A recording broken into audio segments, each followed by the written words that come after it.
B는 무슨 역할을 하는지, 그리고 마그네슘은 무슨 역할을 하는지를 여러분들이 기본적으로 다 알고 계실 거예요. 그래서 뭐 상담을 할 때 마그네슘 다 똑같지, 나도 먹고 있어 이런 얘기를 많이 하시는데 그런 일반 시중에 나와 있는 제품이 아니고 왜 우리가 유산화 영양제를 통해서 그런 영양소들을 섭취해야 하는지에 대한 부분들을 또 제가 지금 함께 이야기해 보도록 하겠습니다. 우선 이 유산화 뉴트리션의 특별함을 여러분들이 설명해 주실 수 있으셔야 되거든요. 그래서 우리 마이러 웰치 박사님의 양력에 대한 부분, 세포 미생물학 영양학 박사님이시고 진단 의학에서 예방의학으로 바뀌신 부분에 대한 스토리들을 잘 알고 계셔야 돼요. 그 부분은 잘 아시죠? 그리고 이 뒤에 보시면 제조시설, 의약품 제조시설에서 우리 모든 제품들이 만들어지고 있어요. 그 말을 법적으로도 또 경제적으로도 주식 성장된 부분에 있어서도 우리가 이 유산화 뉴트리션은 그냥 일반 건강기능식품이 아니라 기능의학식품으로 분류되어 있다는 부분이에요. 의학적이라는 것은 사람들이 건강이 뭔가 문제가 생겼을 때 충분하게 도움을 줄 수 있는 부분이잖아요. 그래서 여기 6판에서 플래티늄 플러스 혹은 플래티늄 등급을 받았다는 것은 기능의학식품이고 왼쪽 편에 있는 뭐 다이아몬드, 골드 이런 메달을 받은 회사들은 기능식품이라고 보시면 되겠습니다. 유산화 뉴트리션은 기능의학식품으로 분류되어 있다는 것 여러분들이 아시면 좋겠고 그거에 대한 잊지 마시는 자료가 바로 CPS, PDR에 유산화의 제품이 등재되어 있다는 것을 꼭 말씀드려 주시면 좋아요. 그리고 파트너십. 많은 영양제 회사들이 제품을 출시할 때 그 원료, 기능성 원료에 대한 기능성을 인증받기 위해서 세포 수준에서 혹은 실험용지를 가지고 임상 실험을 합니다. 그래서 어떤 하나의 원료를 개발하고 그것이 눈에 좋은지, 혈액순환에 좋은지 이런 기능을 가진 실험을 하지만 그 제품을 출시하고 난 뒤에 그 제품을 먹은 사람들이 실제로 혈액순환이 좋아졌는지, 눈에 좋아졌는지에 대한 부분의 결과들은 제공하고 있지 않아요. 그런데 유산화 같은 경우는 여기 포시나 사라비조리학 연구소에서 실제로 질병이나 건강에 불편함이 있는 사람들한테 섭취하도록 하고 그 불편함을 건강을 얻어간 부분에 대한 자료들을 지속적으로 제공하고 있습니다. 그래서 페파실도 마찬가지고 비타민 D 이런 영양소들을 섭취했을 때 사람들한테 실제로 건강이 도움이 된다는 그런 데이터들을 이런 협력 업체를 통해서 다 얻고 있습니다. 이런 부분도 좀 우리가 효능에 대한 부분을 집중 강조하실 때 설명을 해주시면 좋을 거예요. 네. 마이크 부분 네, 그래서 우리 스포츠 선수들이 이제 이런 부분에 대한 것들이 다 아실 것 같고 이제 실제로 제품군에 들어가서 이제 보여드릴게요. 우리가 제품군은 크게 예전에는 이렇게 배웠었거든요. 마이크 안에도 잘 들리시죠? 네. 마스크를 빼고. 네. 유산화 뉴트리션은 크게 세 가지 분류로 나누실 수가 있어요. 그래서 기초, 에센셜된 기초군, 그리고 옵티마이저에서 기능성이거든요. 옵티마이저, 에센셜즈, 그리고 매크로 옵티마이저라고 해서 우리 쉐이크 종류 제품들 있죠. 뭐 뉴트리밀이나 단백질, 파이버즈 이런 제품들이 매크로 옵티마이저, 그리고 계통별로 혈관계통인지, 세포 건강인지, 장 건강인지 여기 기능성을 이제 분류되어져 있는 것들이 여기 나와져 있죠. 그리고 가장 기본적인 기초가 우리 헬스팩, 에센셜즈, 유산균 원료거든요. 그럼 이 기초 건강이라는 부분은 세포가 살아가기 위해서 없어서는 안 되는 필수 영양소예요. 비타민, 미네랄들은 기본적으로 다 우리가 세포가 필요로 하는 영양소라고 얘기를 하잖아요. 그리고 여기에 이제는 환경이 오염돼서 파이토케미컬이라는 식물 영양소들이 들어있어야 돼요. 그래서 헬스팩 안에, 에센셜즈 안에, 유산균 원료 안에 이런 기초 영양소들을 다 가지고 있고 그리고 난 뒤에 기능성. 내가 눈이 안 좋아, 뼈가 안 좋아, 아니면 혈액 건강이 좋지 않아 라고 했을 때 이 기능성을 개인 맞춤으로 플러스해서 드시는 거예요. 그래서 우리가 이 제품군을 보시면 아이콘도 있고 어떠한 것들을 섭취하시면 되는지 제시가 되어져 있잖아요. 그래서 이 유산화 제품군에 이렇게 그 색깔로 구별되어져 있는 부분이 크게는 기초 영양, 기능성, 매크로 기능성, 그러니까 이 파우더 형태의 건강을 제공하는 영양 보충제가 있다라고 보시면 되겠습니다. 그리고 여기 이런 아이콘들을 사용하는 것은 한국건강기능식품협회에서 기능성 인증을 받은 회사, 이런 광고를 해도 된다라고 심의를 통과한 회사들만 이 아이콘을 쓸 수가 있어요. 만약에 그런 기능성을 인정받지 못했는데 이 아이콘을 쓰면 과대 광고가 되고 그게 적발되면 거기는 이제 뭔가 좀 법적 조치가 들어가겠죠. 근데 식약처 인증을 우리 보면은 여기 KSH 마크도 있지만 기능성 인증 마크도 있거든요. 그래서 이 마크를 꼭 확인하라고 하는데 이 마크에 대해서 맹신하시면 안 돼요. 기능성은 어떤 비타민 C 기본 원료 영양소 원료로서 건강기능식품분이거든요.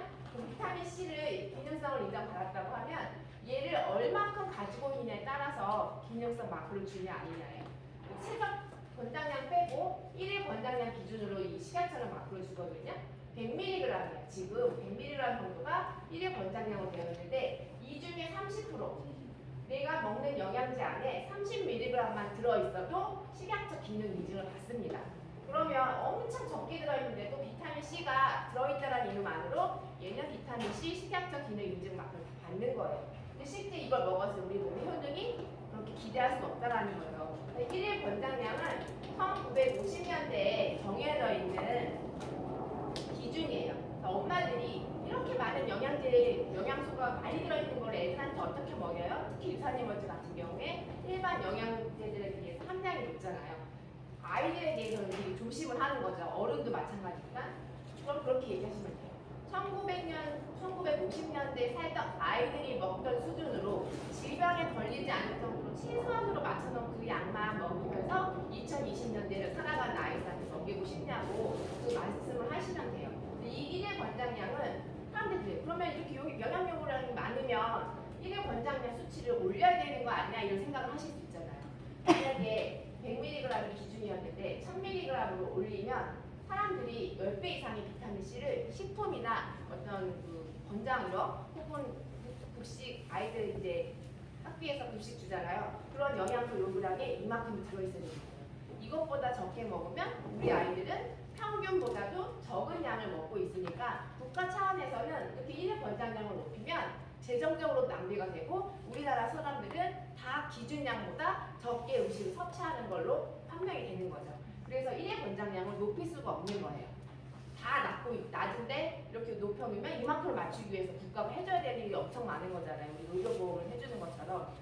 왜 이걸 안 올릴까? 많은 학자들이 최적 권장량을 그렇게 얘기를 하고 많이 먹어야 된다, 많이 먹어야 한다는데 1일 권장량이 50년대부터 지금까지 절대 변하지 않는 이유가 바로 이거예요. 70년대쯤에 한번 살짝 변한 적이 있었는데 그때 그런 문제점이 일어난 거예요. 전체적으로 다 결핍으로 되어 있는 거죠. 그래서 다시 예전으로 70년대 살짝 고쳤다가 다시 예전에 50년대에 정했던 그 기준으로 다시 돌아간 거죠. 그래서 우리 1일 권장량이 너무 집착하시면 안 된다. 그리고 정말 건강을 위해서 학자들이 지금 사람들한테 부족해서 이 정도는 먹어야 내 혈액 안에 충분한 양을 채워줄 수 있다는 만큼을 먹어야 된다는 것을 좀 알려주시면 좋을 것 같습니다. 여기 기초 영양에서 이 헬스팩 안에 들어있는 게 우선 가장 중요한 게 인텔리전스라고 지난번에 인텔리전스 기술에 대한 것들을 이야기했는데 다시 한번 이제 그때 얘기하셨겠지만 다시 말씀드리면 우리가 항산화 물질, 뭐 식물 영양소도 마찬가지고 비타민 C, 베타카로틴과 같은 항산화 영양소를 우리가 음식을 통해서 섭취했다고 하는 거예요. 그럼 얘를 장을 통해서 우리 몸에 들어왔을 때 전신으로 이제 혈액을 통해서 퍼져야 되는 거예요. 근데 과연 얼마의 양을 먹어야 우리 몸에 생기는 활성산소를 그때그때 제거하냐는 거죠. 이게 아무리 생각해도 과학자들이 그래서 영양제는 효과가 없는 거야. 이게 말이 돼? 얼마를 먹을 거야? 이런 효과가 없다라는 무용론을 주장하는 사람들이 하는 부분에 대해서 이 영양제를 먹어야 된다는 학자들도 그 부분은 우리도 참 이해가 안 된다는 생각을 한 거죠. 과연 얼마의 양을 먹어야 우리 몸에 일어나는 것을 그때그때 다 제거할 거냐. 순간에 찰나에 활성산소가 생겨서 세포를 공격하는데 그 주변에 우리 이런 영양소들이 없다라고 하면 효과가 없는 거잖아요. 그래서 밝혀진 부분이 우리 지난번에 얘기했던 NRF 프라는 유전자라는 걸 찾았죠. 얘가 우리 몸속에서 스위치 역할을 하는데 항산화 음식을 통해서 이런 성분들을 먹었어요. 영양제를 통해서 그 위를 통해서 우리 세포 안으로 이렇게 들어오게 되는 거예요.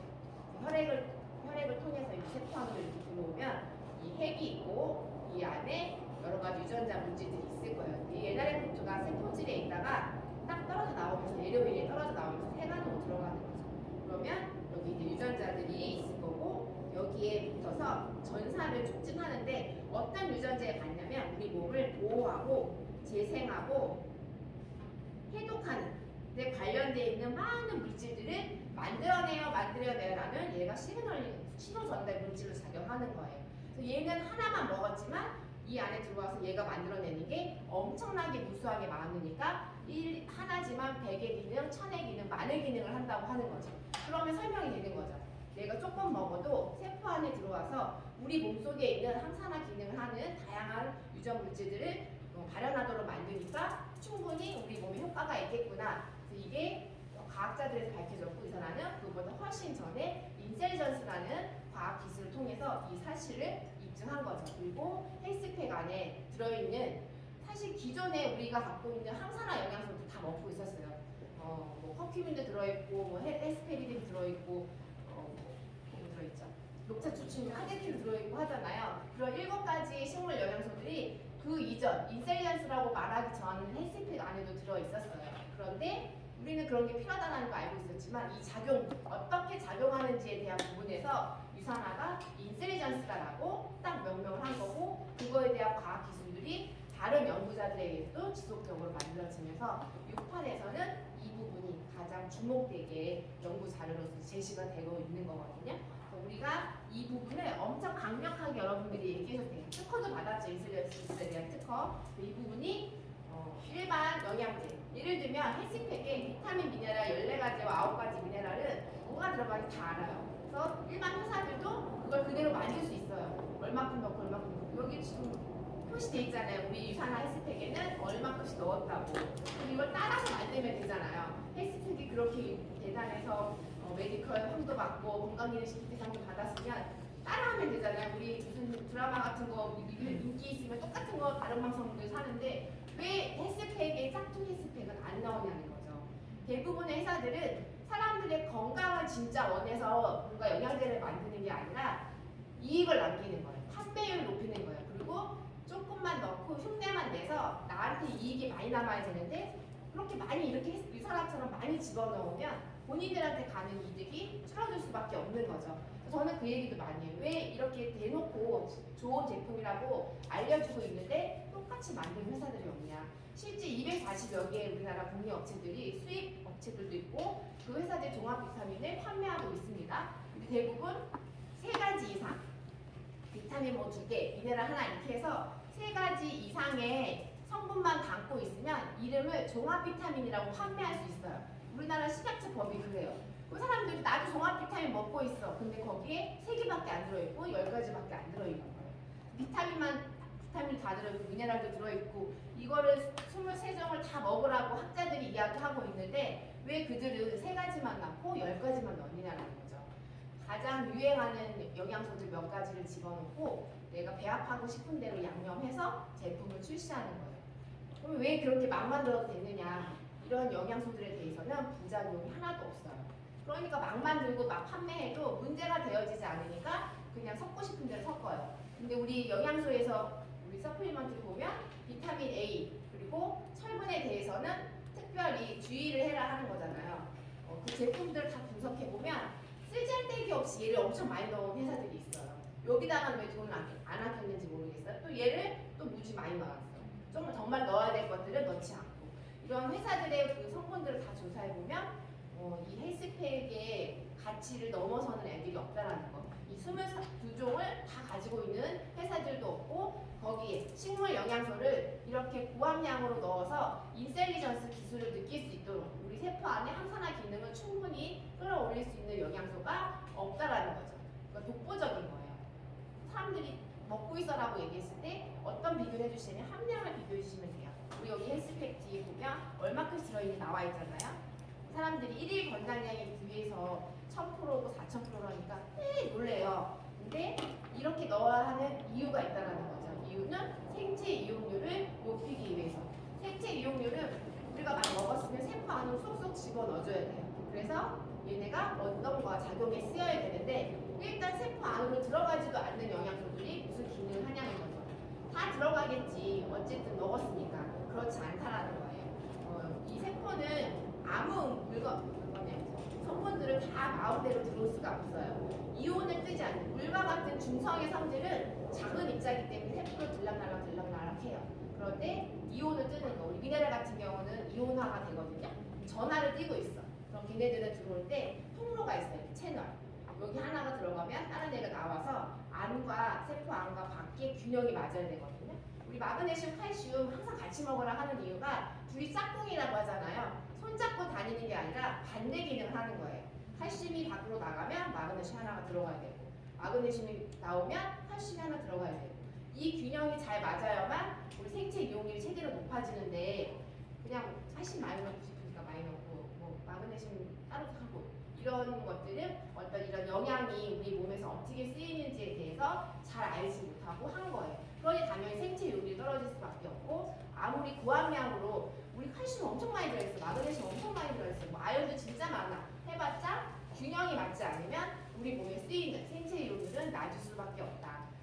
많은 회사들이 뉴트리셔널 서플리먼트 보면 엄청나게 많은 회사들이 있는데 함량이 많이 높이 들어있어도 생체 이용률이 낮은 회사들이 있어요. 그 말이 곧 균형을 맞지 않게 영양소들이 균형을 맞지 않게 집어넣으니까 양은 많아도 생체 이용률은 떨어진다라고 아시면 돼요. 그래서 그런 부분들을 왜 이렇게 많이 넣느냐, 미네랄들은 이렇게 되는 부분에 설명을 하실 때 해주시면 좋고 미네랄을 매일매일 자주 드시는 게 제일 좋아요. 한꺼번에 많이 먹는 것보다 매일 소량 필요한 만큼 1일 권장량만큼 먹으면 되는데 수용성 비타민 미네랄은 잘 파괴도 되고 흡수도 잘 손실도 잘 되는 거죠. 몸을 빠져나가는 것도 잘 돼서 그래서 가능한 한 많은 양을 드시는 게 우리 건강에 도움이 된다 이렇게 보시면 좋을 것 같습니다.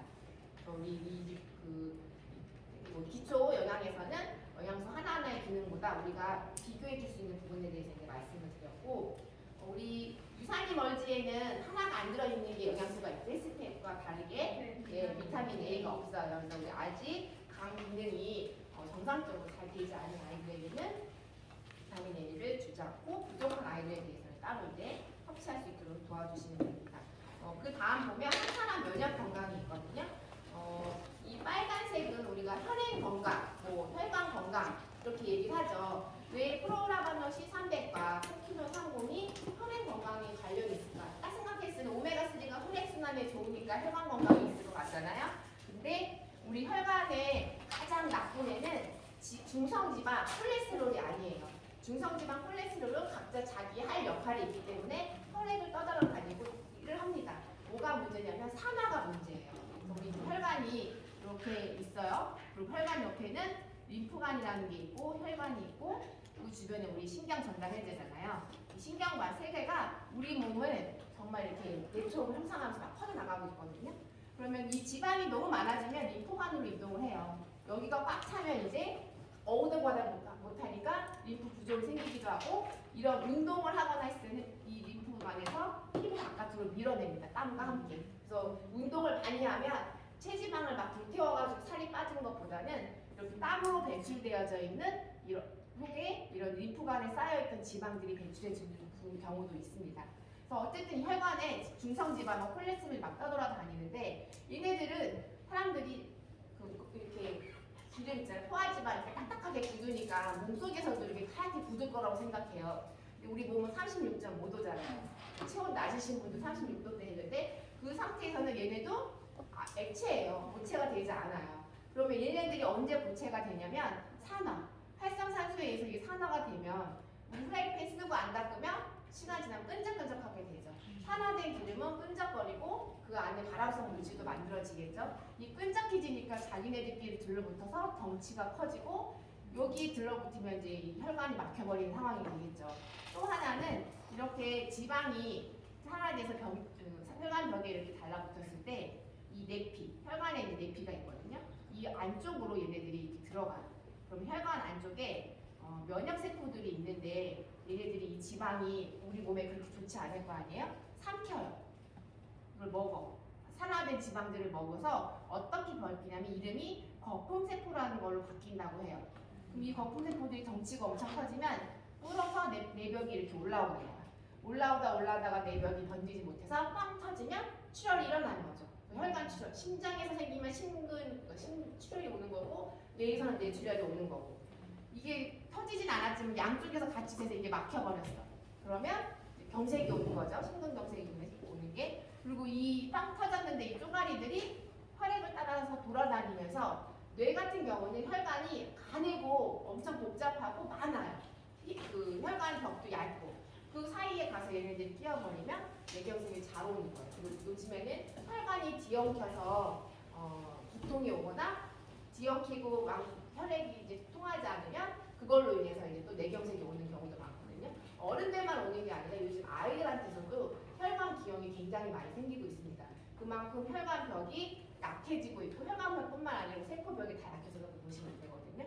그래서 이 코키논과 프로라바나 C300이 혈관 건강에 좋은 이유는 바로 이런 지질의 산화를 강력하게 막아줄 수 있는 특징이어서 이렇게 분류되었다고 보시면 돼요. 혈관 건강을 이 부분을 꼭 섭취해야 되는 부분. 근데 이들이 각자가 갖고 있는 게 있죠. 코엔자임 Q10은 대사 효소로서도 굉장히 중요한 기능을 하고 이런 근육 수축하고 이완하는 데도 큰 도움을 주고 있습니다.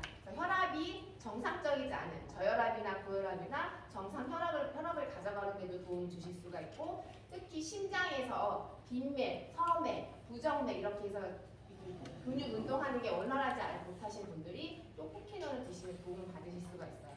근데 수축 이완이 잘 안 되시는 분들은 마그네슘, 칼슘, 비타민 D, 마그네슘, 칼슘을 같이 드시면 이 심장 근육을 더 좋게 하는 데 도움을 시너지를 받으실 수가 있습니다. 이 부분 그리고 이 코키논 상공 같은 경우는 다른 항산화제는 이제 6개의 전달을 갖고 있다가 줘버리고 나는 이제 할 일을 다 했구나 하고 사라져야 되는데 코엔자임 Q10이 오면 탕쳐서 다시 쭉 살아나게 하죠. 그래서 다른 항산화제의 기능을 자꾸 또 쓰고 할 수 있도록 만들어주는 게 코엔자임 Q10이에요. 그래서 우리 몸에서 만드는 호르몬과 같은 역할을 하지만 나이에 따라서 감소되니까 우리가 추가적으로 섭취할 필요가 있다.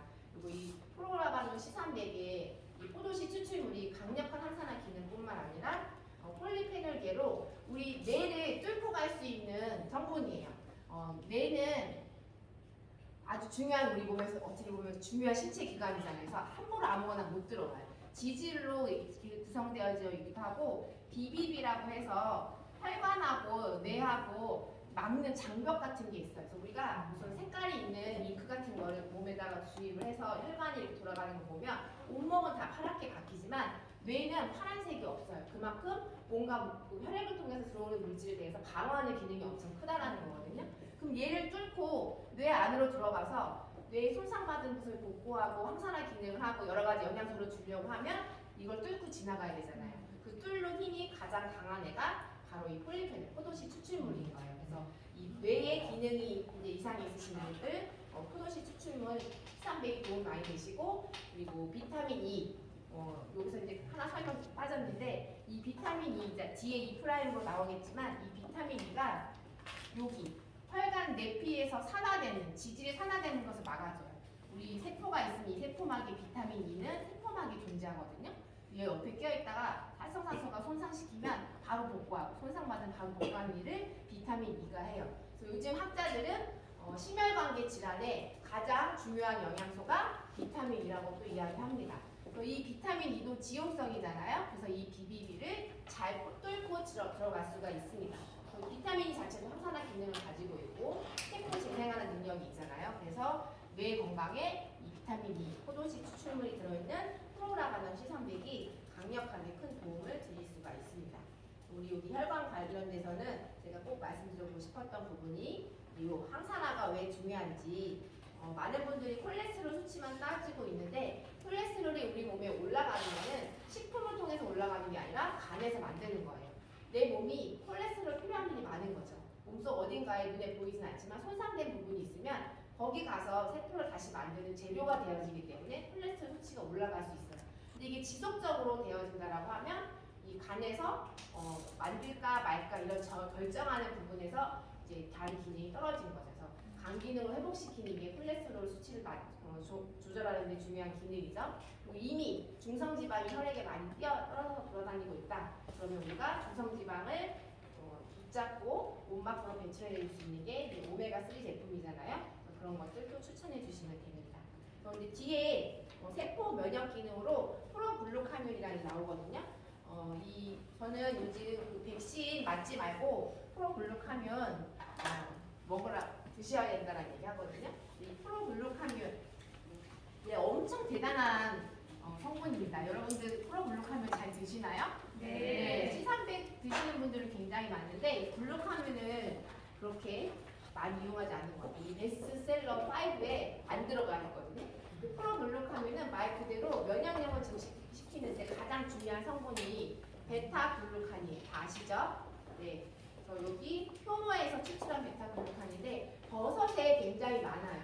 근데 버섯의 식품에 들어있는 베타글루칸은 덩치가 커서 우리 몸의 소화흡수에서 쓰이기에 좋지가 않습니다.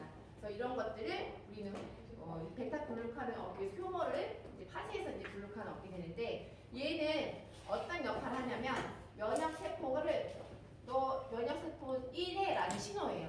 그래서 이 베타글루칸이 우리 몸속에 들어오게 되면 우리 몸 세포 안으로 들어오겠죠? 그러면 주변에 있던 면역세포들이 막 돌아다니다가 얘를 봐요. 이상한 애가 들어왔어. 얘를 잡아먹어야겠다. 대식세포들이 이런 역할을 많이 하거든요. 그래서 대식 면역세포가 얘를 딱 먹고 얘를 다 쪼가리를 내서 자기 세포 표면에 이렇게 표식을 냅니다. 그러면 주변에 있는 다른 면역세포들이 와서 이 표식을 인지해서 이상한 애 들어왔어. 이렇게 생긴 애들을 다 없애야 돼 하면서 시그널을 막 주는 거예요. 그럼 다 면역세포들이 몰려와서 얘네들을 없애는 기능을 하거든요. 근데 실제 이 베타글루칸은 우리 몸에 해를 끼치는 물질은 아닌데 이 시그널로 인해서 면역세포들이 준비하고 있는 거예요. 누구라도 들어오기만 해봐. 다 없애줄 거야 하면서 잠자고 있다.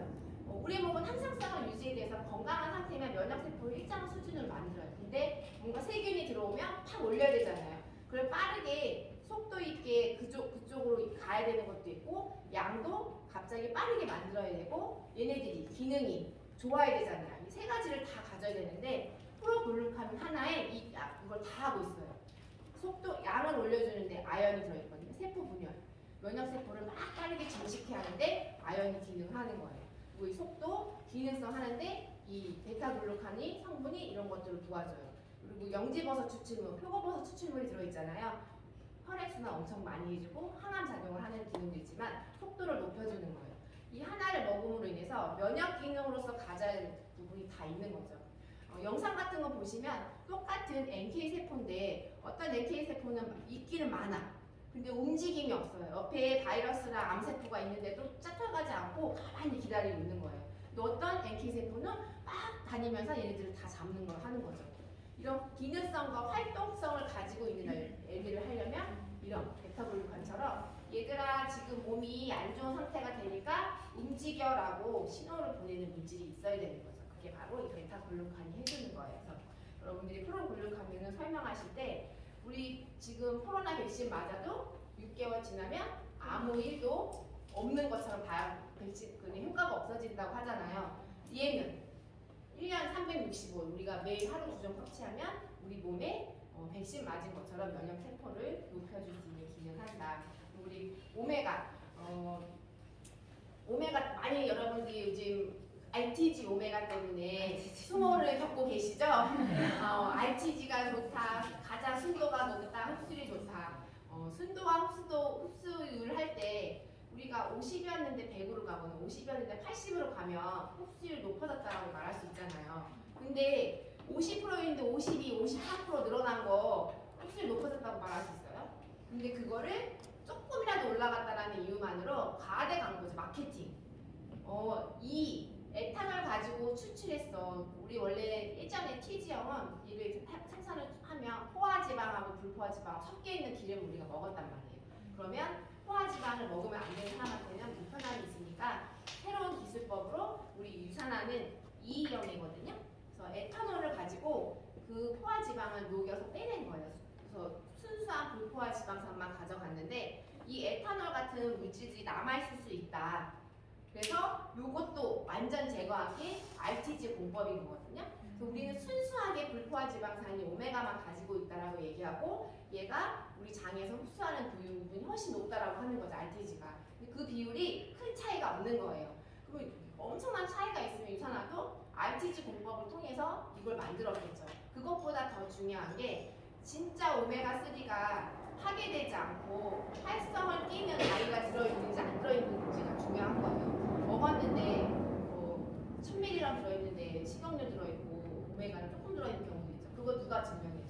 우리가 봤을 때 다 캡슐 똑같잖아요. 제3 독립기관에서 여기에 정말 1000mg이 들어있고 먹었을 때 효능이 있고라는 걸 인정해줘야 되고 다 중금속 풀이라고 얘기해요. 어느 단체에서 인정받았지 모르지만 다 중금속 풀이라고 얘기하는데 국제기관인 걸 여러분들이 얘기하시면 돼요. NSF 스포츠 인증, 컨슈머랩 이런 것들을 활용하셔서 그런 게 중요한 게 아니고 1, 2% 흡수 더 잘 되는 게 중요한 게 아니고 실제 내 몸에 1000mg이 들어오고 그 안에 중금속이 정말 없는지가 더 중요하다는 것을 포인트로 하셔서 이야기해 주시면 좋을 것 같아요. 그리고 뒤에 이제 폴리시는 우리 여러 가지 종류에서 뽑은 비타민 C에서 폴리시라고 이야기하고 있는데 비타민 C 저는 이 폴리시를 할 때 착한 가격이잖아요. 다른 회사의 비타민 C 가격이 높은데 그만큼 우리 몸에 비타민 C가 하는 일이 많여 가지가 없거든요. 굉장히 중요해요. 유산균 월즈 가격이 생각보다 우리가 생각해도 너무 착하잖아요. 폴리시도 착한 가격이야. 그 이유는 누구라도 적어도 얘는 꼭 먹으라는 의미가 있거든요. 그래서 이 비타민 C 자체가 하는 역할은 철분의 흡수도 도와주고 결합 조직도 하고 이 비타민 C 사실 약방의 감초처럼 우리 유산화 제품군에 보면 없는 데가 없어요. 다 들어가 있어요. 비전엑스에도 들어있지 글루코사민 제품에도 다 들어가 있잖아요.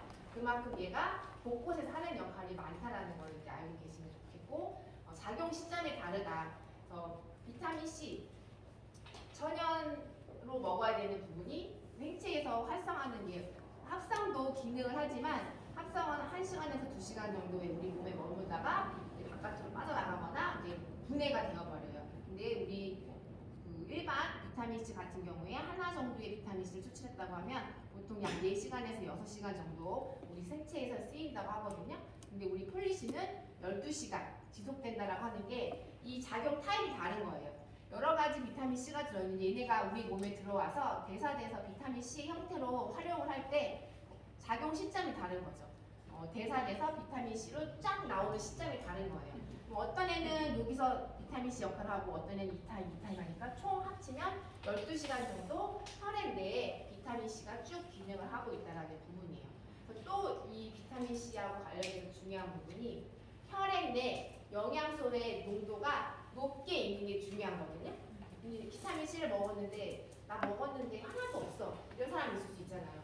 먹고 몇 시간 있다가 혈액 검사를 했는데 비타민 C가 안 나와. 실제 많은 학자들이 그런 연구를 많이 했거든요. 내 몸에 염증 수치가 높잖아요. 다 거기 가서 일하기 때문에 혈액에 돌아다니면서 나 무슨 일 하지? 떠돌면서 시간을 보내는 비타민 C가 없잖아요. 먹었는데 없어? 내 몸에 뭔가 염증 반응이나 다양한 문제들이 생기고 있구나. 다 거기 가서 일을 하고 있어요. 그리고 비타민 C 같은 경우는 너무 중요하다 보니까 만들어내지 못하는데 신장 있죠. 신장 위에 부신이라는 이게 호르몬 기관이 있거든요. 거기에 저장을 어느 정도 하고 있습니다. 우리 몸에서. 이유는 스트레스 조절하는 호르몬 신장에서 분비하잖아요. 그 호르몬을 이 비타민 C가 반드시 있어야만 분비해낼 수가 있어요. 그래서 스트레스 많이 받아서 피곤하다. 비타민 C를 많이 드셔야 하는 이유가 그렇다고 보시면 좋겠습니다. 그리고 이제 뼈 건강. 우리 아까 이프라임은 세포 건강에서 이프라임을 제가 말씀 드렸을 것 같아요. 저희 시간이 많이 지나서 어떡하죠? 조금만 표현이 없으니까 한 25분까지 할까요? 네, 빠르게 그 포인트만 이제 짚고 넘어가 드릴게요. 이프라임은 아까 세포막에서 항산화 기능하는데 네, 굉장히 중요하다는 거 말씀드렸고 용혈성 빈혈이 있어요. 적혈구가 그냥 자기 121일 동안 살아야 되는데 그 전에 세포막이 파괴돼서 죽는 거예요. 그러면 새로운 적혈구가 만들어지기 전에 없어져 버렸으니까 나는 빈혈 상태가 되거든요. 그런 용혈성, 세포막이 터져서 빈혈이 생기는 그 부분에 비타민 E가 굉장히 중요합니다.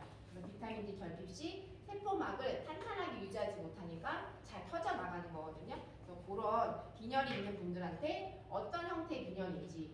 아예 그 적혈구가 만들어지지 않는지 철이 없는 건지 이렇게 그 숫자 적혈구 숫자가 빨리 파괴되는 거예요. 부산물이. 그래서 이런 용혈성 적혈 그 빈혈이 있으신 분들은 빌리루빈 수치도 되게 높을 수 있어요. 혈관 내에 빨리빨리 제거가 되지 않아서 그런 것도 체크해 보시면 좋을 것 같고 우리 비전엑스 눈에 좋은 게 루테인이라고 이야기를 하고 있지만 타사의 눈 영양제와 유산화 영양제 보면 여기에 눈의 면역, 아연, 그리고 베타카로틴 눈과 관련된 건 다 들어있잖아요. 그래서 루테인이 어떤 시각을 형체를 잡고 하는 부분, 근데 이거를 뇌로 전달해주는 부분에서는 베타카로틴이 반드시 있어야 되거든요.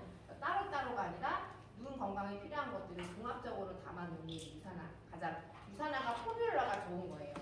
하나하나의 성분만 담아놓은 게 아니라 눈에 좋은 거, 간에 좋은 거, 심장에 좋은 거 하면 그런 것들을 다 조합해서 필요한 거를 다 한꺼번에 만들어 나왔다는 게 가장 큰 타사 제품들하고의 특징이라고 보시면 좋겠습니다. 원료도 중요하지만 이 안에 비타민 C와 아연도 들어있어서 이 눈 건강에 좋은 거 그리고 이 건조증, 눈부심이 나는 부분은 루테인 성분이 많이 들어있는 걸 드시면 좋은데 건조증이 있거나 눈물이 주르르 흘러나시는 분들도 건조증이거든요. 그럴 때는 이 각막에 대한 부분이어서 오메가를 반드시 같이 드셔야만 또 도움을 받으실 수가 있습니다. 우리 뼈 건강에서 마그넷 칼디 뼈 안을 채워주는 주 성분이기 때문에 마그넷 칼디 많이 추천하시잖아요. 그래서 예전에는 칼슘 마그넷이 이렇게 들어있는데 요거는 따라하는 것 같더라고요. 요즘 제품 중에는 마그넷 칼디 시중에 판매되는 제품이 많이 있는 것 같아요. 제일 중요한 건 칼슘은 우리 몸에 잘 흡수가 되지 않는다. 그럼 음식으로 먹으면 잘 흡수되느냐? 음식으로 먹어도 흡수율이 낮은 식품이 바로 낮은 영양소가 칼슘이에요. 우유 아니면 그 산과 같은 성분들을 같이 섭취했을 때 칼슘이 우리 몸에 흡수가 잘 되거든요. 이 유산화 칼슘은 아미노산으로 이렇게 코팅이 되어져 있죠. 흡수가 잘 되어지도록 우유인 것처럼. 그리고 이 원료 자체도 폐각류죠. 이렇게 껍데기, 석회질이 있는 그런 껍데기를 파쇄해서 만든 그 칼슘이 아니고 소금에서 추출한 칼슘, 우유에서 추출한 칼슘이기 때문에 여러분들이 한번 빻아가지고 딱 녹여보세요. 엄청 물에 잘 녹거든요. 뿌옇게 정말 우유처럼 바뀌는 걸 보실 수 있는데 일반 영양제 중에 잘 녹지 않아서 효과가 없는 영양제가 바로 칼슘제예요. 이 칼슘제가 먹었는데 녹지 않아서 장 어딘가에 남아있다가 염증이 나서 갔는데 알고 봤더니 칼슘 정지였던 경우들도 뉴스에 나오고 했었거든요. 이런 영양제들 우리 USP 통과했잖아요, 이 사람. 근데 한국에는 KSP, 한국 약전에도 있어요. 영양제를 어떤 정제 형태를 만들면 얘네가 물에 녹아야 되는데 녹지 않는 영양제는 아무 쓸모가 없는 거죠. 그래서 그런 부분들 내가 새로운 거 샀으면 그거를 물에다가 이렇게 넣어보는 것도 잘 녹는지 안 녹는지도 우리가 그냥 간접적으로 확인할 수 있는 방법인 것 같아요. 그런 부분에서 칼슘제 고를 때는 흡수율과 물에 잘 녹아서 우리 몸에 들어갈 수 있는지를 이제 원료적인 부분에서 비교해 주시면 좋을 것 같아요.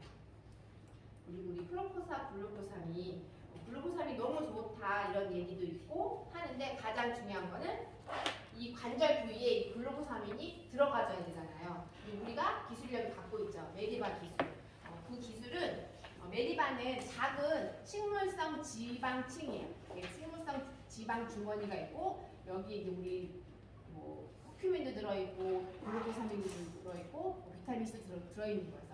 이렇게 머리바로 작은 입자 주머니들을 이 글루코사민 정제 안에 들어있고 얘네를 먹으면 우리 세포 안에 들어가서 이 관절 부위가 있을 거잖아요. 여기에 대부분 염증이 있는 사람들은 이 세포들이 딱딱하게 있어서 그냥 이런 물질들이 덩치 큰 애들이 잘 들어가지 않는 거예요. 이게 들어오면 세포하고 세포 이 지질막은 이렇게 다 붙으면 얘네들이 서로 같은 종류이기 때문에 이렇게 융합이 돼요. 여기 구멍이 생기겠죠? 여기 있던 물질이 이 세포 안으로 들어갈 수 있는 거예요. 그래서 이 메리바 기술이 세포, 잘 들어가지 않는 세포 안에 쏙쏙 집어넣을 수 있는 기술이다. 그래서 이런 거 이제 보시면 좋을 것 같고, 이 글루코사민이나 우리 마그네칼디할 때 저는 꼭 얘기하는 게 뼈는 재생하는데 7년 정도의 시간이 걸려요. 망가지고 다시 와요. 원상 복귀되는데 7년의 시간이 걸리는데 뭐해? 망가지기 전에 미리미리 먹어야 된다는 거. 내가 관절염이 있어서 글루코사민을 먹기 시작하면 안 되고 어차피 우리는 하루에 1만 번을 움직여요. 걷고 팔 움직이고 하면서 관절을 1만 번 이상 사용하는데 얘네들이 닳지 않는 게 이상한 거 아니냐. 그리고 70세가 넘으면 다 관절염으로 약을 먹고 진통제를 먹고 다 한대요. 가장 삶을 보답하게 하는 게 관절염이기 때문에 젊은 20대부터 우리가 뼈 건강, 블루카사민을 꼭 섭취해야 된다고 이제 이야기하시면 좋을 것 같습니다. 네, 비타민 D는 피부에서 만들지만 저번에 말씀드렸던 것처럼 우리 선크림 바르면서 합성할 수 있는 사람들이 거의 없다라는 거. 근데 비타민이라고 불려있지만 호르몬, 우리 몸에서 만드는 호르몬이고 우리 신체 모든 세포가 비타민 D를 받아들여서 각자가 기능을 하는데 필요하더라. 그래서 암, 면역력, 뇌 건강 관련된 거, 자가 면역 질환에 가장 직접적으로 연관을 많이 주는 게 비타민 D예요. 그리고 암세포가 전이될 때 그 전이 과정을 막는 게 비타민 D가 또 하는 역할입니다. 그래서 항암 수술을 할 거나 치료 중이거나 이런 분들은 비타민 D를 아주 많이 잘 드시는 게 굉장히 중요해요. 그런 부분도 또 셀렉 포인트를 해주시면 좋을 것 같습니다. 우리 여성 건강의 이소플라본 아직 중년 완경기 겪으신 분은 없으실 것 같은데 이 완경기이신 분들한테 이소플라본 정말 좋습니다. 우리 남자 사장님도 보시긴 하지만 여성답게 하는데 그 나이가 들면 불편함이 생겨요. 근데 그런 불편함들 나중에 따라오시면 그 용어를 알려드릴게요. 싹 사라져요. 우리 그냥 홍조, 불안감, 뭐 잠 안 오는 거 이런 부분 원료로 인해 생기는 거 말고 말할 수 없는 부분에 대해서도 굉장히 큰 효과가 있다고 합니다. 그러니까 이 부분에 대해서도 강조를 많이 해주시면 좋을 것 같고 이 이소플라본 자체는 여성 건강에서는 이 부원료들이 주로 역할을 하지만 이소플라본 자체는 뼈에 가서 작용을 해요. 그러니까 뼈를 만드는 조골세포를 활성화시켜서 파괴하지 않고 뼈를 채워주는 역할을 이제 이소플라본이 하는 거예요. 근데 생긴 구조가 에스트로겐하고 비슷하다 보니까 여성 호르몬처럼 기능을 할 수 있다고 생각해요. 사람들이 여성 호르몬 이제 먹으면 안 돼, 암이 있어, 뭐 이렇게 하시는 분들은 부담스러워 하거든요. 에스트로겐 말만 나와도 사실 이 이소플라본이 우리 몸에서 만들어지는 에스트로겐하고 똑같진 않아요. 그래서 호르몬은 만들어지고 사라져야 되는데 이소플라본이 그런 역할을 하지 않아. 근데 혹시라도 사람에 따라 다르잖아. 대부분은 그런 영향이 없는데 여기도 주의하세요라고 쓰여 있는 이유는 암에 걸리신 분 중에 에스트로겐 수용체가 과발현돼서 암에 걸리신 분들의 타입이 있어요. 그런 분들은 이렇게 지나치다가 이소플라본이 가서 얘네들을 자극하는 시그널링을 줄 수도 있으니까 주의를 하라는 부분이라고 받아들이시면 되고 그냥 모두 웬만한 분들은 다 드셔도 괜찮습니다. 20대 이상 여성분들. 여기는 혹시나 하는 부분에 대한 주의사항. 그리고 이제 5분 남았는데 장 건강에 대한 부분. 이 소화기 계통은 다 연관되어 있어요. 장이 안 좋은 사람은 간이 나빠질 수밖에 없습니다. 이 장에서 흡수된 모든 성분들은 전부 간으로 먼저 가요. 그리고 간으로 가서 독소 제거되어지고 중화돼서 수용성으로 바뀐 다음에 심장을 통해서 우리 전체 몸으로 가게 되어 있거든요. 그래서 이 장에서 이렇게 가는데 장이 안 좋아. 그럼 간이 할 일이 많아지는 거죠. 그럼 간도 점점 안 좋아질 거고 얘네가 제대로 걸러내지 못하면 혈액도 안 좋아질 거고 결국 우리 몸이 다 안 좋아지는 거예요. 그래서 1차적으로 우리가 가장 상담을 할 때 신경 써야 되는 게 이 소화기 계통이 어떤지. 장이 안 좋으면 아무리 좋은 영양소를 섭취하더라도 몸이 건강해지지 않을 수 있잖아요. 그러니까 몸에 들어가지 않는 거죠. 그래서 그런 부분에서 소화기가 굉장히 중요하고 간이 하는 부분, 소화효소도 만들어내지만 해독 기능에서 가장 중요하죠.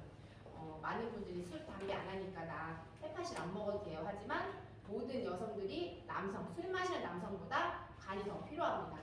이런 환경 독소들, 세제들, 화장품들 이런 것들이 우리 몸에 들어오는 독소들이 훨씬 많다는 것 좀 보시면 좋을 것 같고 프로바이오틱도 여러분들이 또 오메가만큼 많이 이제 TV에서 광고를 하고 너무 집중되어 있다 보니까 저희들이 뭔가 이렇게 설명을 드리는 게 많이 부딪히시는 것 같아요.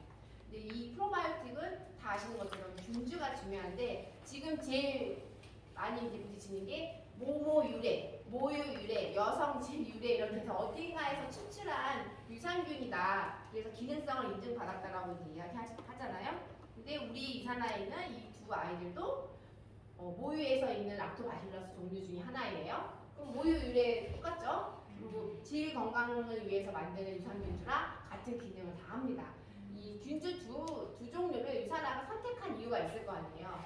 사람들이 논문을 썼어. 조사를 다 했는데 신체 전체에 다 얘네들이 좋은 거예요. 면역력뿐만 아니라 장 건강뿐만 아니라 질, 뭐 항문, 이 구강, 위 모든 건강에 다 도움을 주니까 최고라고 뽑은 거잖아. 그래서 그 최고의 균주를 그래서 유산화가 선택을 한 거고 그 균주 은행에서 좋은 균주를 가져다가 이 공기 중에 이렇게 있어도 쉽게 손상되지 않고 위에도 견뎌낼 수 있는 그런 균주를 가지고 만든 거예요.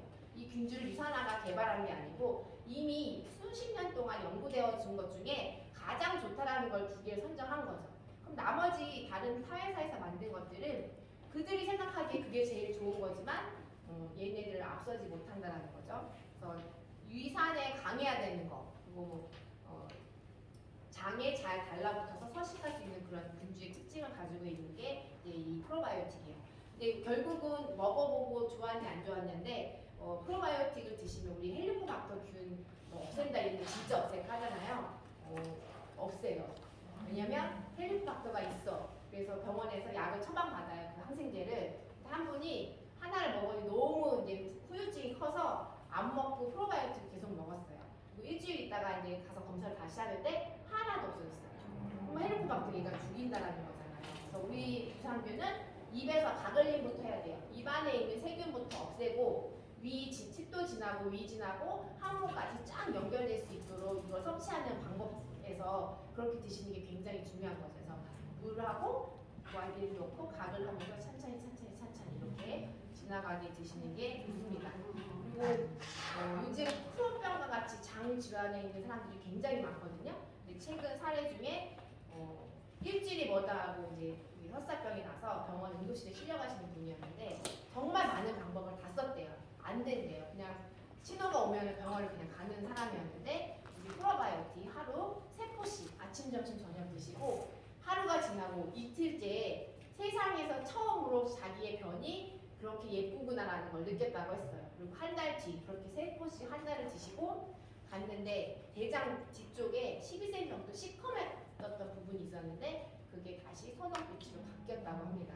이분은 이 프로바이오틱을 4통씩 사서 맨날 들고 다니면서 먹는 거예요. 엄청. 왜냐면 본인이 그만큼 고통스러워서 힘들었는데 이 프로바이오틱만으로도 이 장 건강이 다 회복이 된 거예요. 그러니까 이유 없는 장과 같은 트러블, 염증성 질환들은 다 유해균들이 만들어내는 거니까 프로바이오틱 비싸다고 생각하지 마시고 다른 데다 돈 쓰지 않고 이렇게 하시면 좋을 것 같아요. 회충약을 꾸준히 먹는 사람들도 회충약이요? 똥꼬 막 가려워서 회충이 몸에 있어요?